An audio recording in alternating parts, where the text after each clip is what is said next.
ሰላም ዩቲዩብ ወዳጆቼ እንዴት ናችሁ? ደህና ናችሁ ወይ? ዛሬ ደግሞ በሌላ ቪዲዮ ተመልሻለሁ። በዛሬው ቪዲዮዬ ስለ ታይም ማኔጅመንት ወይም ስለ ሰዓት አጠቃቀም እናወራለን። የጠቀሙኝ ነገሮች ከናንተ ጋር ሼር አደርጋለሁ። እንደምትጠቀሙባቸውም አስባለሁ። ከወደዳችሁት ደግሞ ላይክ ማድረግ እንዳትረሱ። እያያችሁ ቪዲዮን ደግሞ ሰብስክራይብ ካላደረጋችሁ ሰብስክራይብ በማድረግ የዚህን ዩቲዩብ ፋሚሊ እንድትሆኑ ጠይቃለሁ። እንግዲህ አብራችሁን ቆዩ።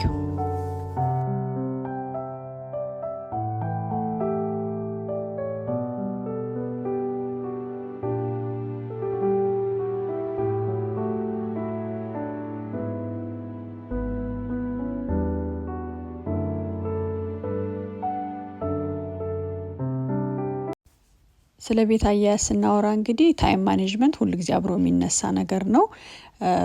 የጊዜ አጠቃቀማችን እንግዲህ በጣም ኑሯችንን ከሚያቀሉ ዋና ነገሮች አንዱ ሆኖ አግኝቼዋለሁ። እና ዛሬ እንግዲህ አንደኛው በመጀመሪያ ለታይም ማኔጅመንት በጣም አስፈላጊ ነው ብዬ ከማስባቸው ነገሮች ፕላን ማድረግ ነው። በቀን ውስጥ የምናደርጋቸውን ነገሮች ቡካችን ላይ ወይ ደግሞ ፎናችን ላይ በመጻፍ በዛ ቀን ልናደርግ ያሰብናቸውን ነገሮች ኦሬዲ ቀኑን ከመምጣቱ በፊት ሬዲ መሆን በጣም አስፈላጊ ነገር ነው። እንግዲህ እንደምታዩት ዛሬ ፓንትሪን ለማዘጋጀት ፕላን አድርጌ ነበረ እና እሱን እያደረኩኝ እንግዲህ በጣም ታይማችንን ማኔጅ ለማድረግ በጣም የሚጠቅሙንን አስፈላጊ የሆኑ ነጥቦችን ከናንተ ጋር አጋራለሁ። ሁለተኛው እንግዲህ ፕላን ከማድረግ ውጪ ፕላን የምናደርጋቸው ነገሮች በጣም ግዙፍ ያልሆኑ አእምሯችን ላይ ስናስባቸው ይሄ ማድረግ ወይ አስበ ነው ግን በቃ ተዳክመን የምንተው አይነት ነገር ባይሆን በቁጥራቸው አነስ ብለው ግን ደግሞ እኛ በአንድ ቀን ውስጥ ልናደርጋቸው የምንችላቸው ነገሮች ቢሆኑ ተመራጭ ነው። ብዙ ጊዜ የሆነ ልንሰራ ስናስብ ስንነሳ በጣም ብዙ ነገር አእምሯችን ውስጥ ስለሚገባ አንዱንም ሳናደርገው ቀኑ ይሄዳል። ስለዚህ መርጠን ያው ፕላኒንጋችን ላይ የምናስገባቸው ነገሮች በዛ ቀን በዛ ቀን አቺቨብል የሆኑ ጎሎች ቢሆኑ ታይማችንንም ፕሮፐርሊ መጠቀም እንድንችል ያደርገናል። አለበለዚያ ያው እያሰብን ሳናደርገው ደግሞ ሌላ ቀን ይመጣል ማለት ነው።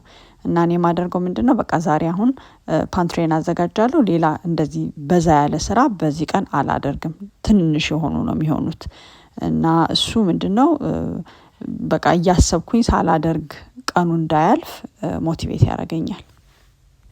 ሶስተኛው ደግሞ ማድረግ የምንችላቸው ነገሮች ሆነው ከ20 እስከ 30 ደቂቃ የሚጨርሱ ስራዎች ቢሆኑ አት ታይም በጣም ሪዋርዲንግም ነው። እኛም ደግሞ እንዳይደክመን ድጋሚ ደጋግመን ነገሮችን ለማድረግ እንዳንዳከም ያደርገናል። ለምሳሌ በጣም የኖረ ነገር ስራ ጀምረን ቀኑ ሙሉ የሚወስድ ነገር ከምናደርግ በየቀኑ ከ20 እስከ 30 ደቂቃ ኮንስታንትሊ የሚደረጉ ነገሮችን ማድረግ ማለት ነው። ለምሳሌ 6 ወር ወይም ደግሞ 1 አመት ያላስተካከልነውን ክሎዜት በአንድ ቀን ከማድረግ በየቀኑ 30 ደቂቃ በማስተካከል በሳምንት ብንጨርሰው ሞር ረጅም የሆነ ጊዜ እንደዛ ለማድረግና ሀቢት እንዲሆን ራሳችንን ለማበረታታት በጣም ቀላል ይሆናል። እና በጣም አቺቨብል የሆኑ ጎሎች ሆነው በጣም ብዙ ሰዓት የማይወስዱ ቾሮችን ፕላን ማድረግ በጣም ጥሩ ነው።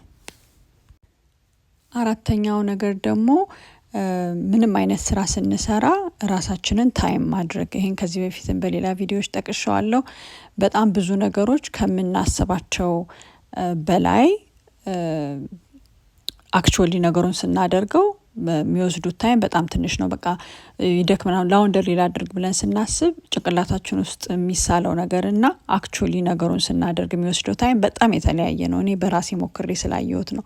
እና እኔ በጣም ብዙ ጊዜ ቤትም ለማጽዳት ስሞክር ወይ የሆነ ነገር ለመስራት ስሞክር ሰዓቱ ምን ያህል እንደሚወስድ ለሰዓቱ ያለኝ ግምት ነገሩን በጣም ስለሚያቀልልኝ ታይም አደርጋለሁ። እና ታይም ማድረግ ራስን ታይም ማድረግ ለታይም ራሱ ያለን ኮንሰፕት ይቀየራል። እንደገና ደግሞ በጣም ሞቲቬቲንግ ነገር ሆኖ አግኝቼዋለሁ። በአምስተኛ ደረጃ ደግሞ የተደራጀ ቤት እንዲኖረን ሁል ጊዜ መስራት አስፈላጊ ነው ብዬ አስባለሁ። ያው ከዚህ በፊትም ይሄን ነገር ጠቅሻለሁ።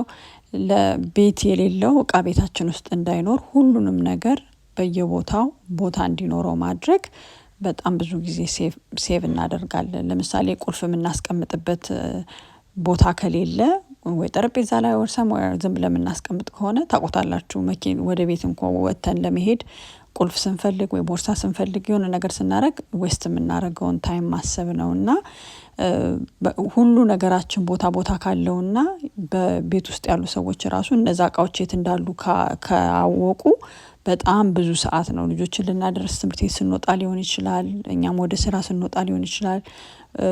ብቻ እቃውን ቶሎ ለመመለስም ሊሆን ይችላል። በዛ መሀል ሴቭ የምናደርገው ታይም በጣም ብዙ ነው የሚሆነው እና ሁል ጊዜ ቤታችን ኦርጋናይዝድ እንዲሆን መስራት በዛ ላይ ማደግ በጣም አስፈላጊ ነገር ነው።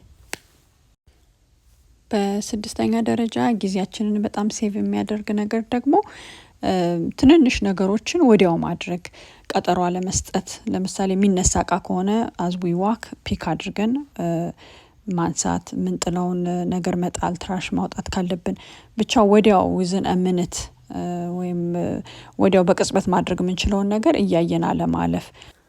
በሰባተኛ ደረጃ ደግሞ ጊዜ ያመጣቸውን ቱሎች መጠቀም ማለት ነው። ለምሳሌ ኢንስታንት ፓት፣ ኤር ፍራየር፣ እንደዚህ ቫኪዩሞች፣ ሮቦት ቫኪዩሞች ብቻ አጭር ረጅም የሆነውን ፕሮሰስ ባጭሩ እንደዚህ ዳቦ መጋገሪያ ሊሆን ይችላል። ኤኒቲንግ በተለይ በውጭ ዓለም የምንኖር ሰዎች በጣም አፎርደብል እና አክሰሰብል ስለሆነ እሱን በመጠቀም በጣም ብዙ ጊዜ ሴቭ እናደርጋለን። አሁን ኢንስታንት ፓት እኔ ምግቤን በሙሉ ወጥ ኤቭሪቲንግ የምሰራው በሱ ነው እና 2 ሰዓት ተኩል የሚወስደውን ጊዜ ወደ 30 ደቂቃ ምናምን የሚያሳጥሩ በጣም ብዙ ነገሮች ስላሉ እቃ ማጠብ ቢሆን ዲሽዋሸር ካለ ዲሽዋሸራችንን መጠቀም ብቻ በቃ ጊዜ ያመጣውን ላይፋችን የሚያቀሉ ነገሮች ማድረግ በጣም ታይም ማኔጅመንታችን ላይ ኤፌክቲቭ እንድንሆን ይረዳል። 8ኛና የመጨረሻው ደግሞ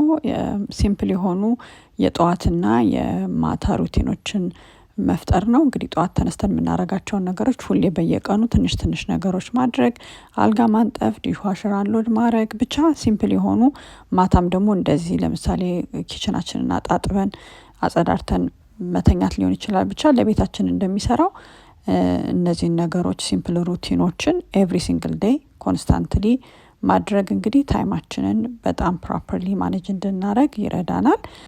እኔም እንግዲህ በፕላኔ መሰረት ፓንትሪን አዘጋጅቼ ጨርሻለሁ። ከአንድ ሰዓት ተኩል አካባቢ ነው የጨረሰብኝ። እንግዲህ እነዚህ ሀሳቦች እንደሚረዷችሁ እንደሚጠቅማችሁ ተስፋ አደርጋለሁ። ከወደዳችሁት ደግሞ እንዳልኳችሁ ላይክ ሼር ማድረግ እንዳትረሱ። ሰብስክራይብ ካላረጋችሁ ደግሞ በሌላ ቪዲዮ እንድንገናኝ ሰብስክራይብ እንድታረጉ በድጋሚ ያሳስባለሁ። እንግዲህ በተመሳሳይ ቪዲዮ ደግሞ በሌላ ጊዜ እስከምንገናኝ ድረስ መልካም ሳምንት።